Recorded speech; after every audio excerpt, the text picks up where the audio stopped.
ዘገባው የንፋስ ስልክ ላፍቶ ክፍለ ከተማ ወረዳ 11 ኮሙኒኬሽን ጽሕፈት ቤት ነው። የኢትዮጵያ መከላከያ ሰራዊት ቁልፍ የሚባሉ የትግራይ ከተሞችን መቆጣጠሩን ቀጥሏል። የኢትዮጵያ መከላከያ ሰራዊት በከተሞች ውጊያ ሳያደርግ የህወሓት ወታደራዊ አቅም ለማሽመድመድ የሚያስችል ስልት ተጠቅሟል። የኢትዮጵያ መንግስት ከሰብአዊ እርዳታ ተቋማት ጋር በመቀናጀት በተቆጣጠራቸው አካባቢዎች የሰብአዊ እርዳታ እንዲደርስ እየሰራ ይገኛል።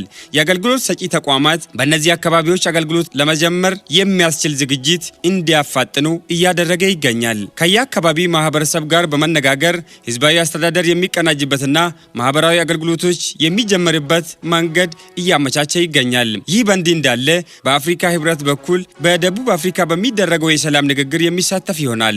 አጋጣሚውንም የሰላም ንግግሩን ግጭቱን በሰላም ለማፍታት የሚችልበት እድል አድርጎ ይመለከታል።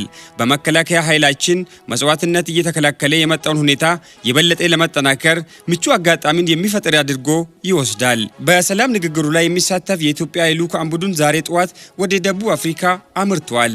አዲስ አበባ የመንግስት ኮሙኒኬሽን አገልግሎት